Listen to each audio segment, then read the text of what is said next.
have never met a Mandalorian. I've only read the stories.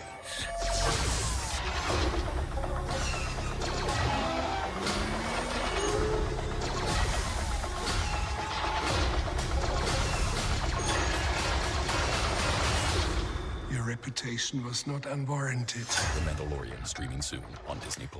What's up guys, and welcome back to the channel. As you guys just saw, we have a brand new TV spot for The Mandalorian, which will be streaming on Disney Plus in less than a week. There's actually quite a bit to unload in this 30-minute TV spot, but before we get into that, I do want to remind you guys that there's a big sale using my link below on the Star Wars merch page, where you can get really cool design t-shirts and hoodies for as low as $11. So check it out using the link in the description if you haven't yet. Now, on with the breakdown. As I said, despite the TV spot only being around 30 seconds long, we actually get some really interesting story details on the show, with one of the most important things coming directly from the beginning of the spot, with what appears to be another Mandalorian crafting a set of Mandalorian armor. I believe this is a flashback to another Mandalorian. As you can see, he's wearing Mandalorian armor, but it seems to be more ancient in design, that's actually crafting a more modern version of the armor for our main protagonist. Of course, if you guys don't know, despite the Mandalorian culture, the Mandalorian armor has huge significance in the Star Wars universe. It's some of the most valuable, if not the most valuable armor in all of Star Wars. It can take direct hits from blaster fire and even take swiping glances from lightsabers, making it extremely durable. In all of Star Wars, it's hard to find a more durable material than in Mandalorian armor. As far as other new stuff, just a little bit later in the TV spot, we actually get to see the Mandalorian use his taser rifle on what looks to be a stormtrooper, as well as Gina Carano training what looks to be a group of villagers, in the same location that we've seen several times in the Mandalorian trailers that appears to be pillaged by individuals that do not belong to the Empire, but rather another organization, or they could in fact just be simple marauders and rogues. But it appears as if one of the main plots of the Mandalorian will actually be the training of these villagers to fight back, as they may in fact hire this former rebel shock trooper as well as the Mandalorian to protect them. But of course it would make sense for them to be outnumbered, and therefore they begin training the villagers. We then get more shots of a droid gunner, which leads me into something that I've wanted to talk about for some time now. In the final trailer for The Mandalorian, we also got a look at some super battle droids in the background, which I originally speculated could have been reprogrammed, and could now be being utilized by a group of marauders or potentially even the Empire. However, now I believe that The Mandalorian will directly flash back to the events of the Clone Wars, and we could actually get to see the Separatist army attack a village, which I believe a young Mandalorian is actually residing on. So yes, I do actually think that whenever we see the droids in these trailers, it's a flashback. We then get a great money shot of two scout troopers on speeder bikes, pursuing presumably the Mandalorian as well as Nick Nolte's character. And finally, a bunch of action shots of the Mandalorian running through the jungle, as well as the big finale. A giant creature which again appears to be on the ice planet, attacking again what looks to be an Imperial stronghold. This is the first we're actually seeing of this creature in any footage, so it's hard to speculate exactly what's going on. But from my current knowledge of Star Wars creatures, this is not a creature that we've actually seen before, and will be new and unique to The Mandalorian. But that's pretty much all the brand new footage we got in the Mandalorian TV spot, so let me know what you guys think about this in the comments down below. Of course, the biggest takeaway for me is the construction of another set of Mandalorian armor by again what looks to be a more ancient Mandalorian. But again, what are your thoughts on this, and what do you guys think is happening in all of these brand new scenes? Again, as mentioned at the beginning of the video, be sure to check out the merch while it's still discounted, link in the description directly down below. Thank you guys as always so much for watching. May the Force be with you, and have a great day.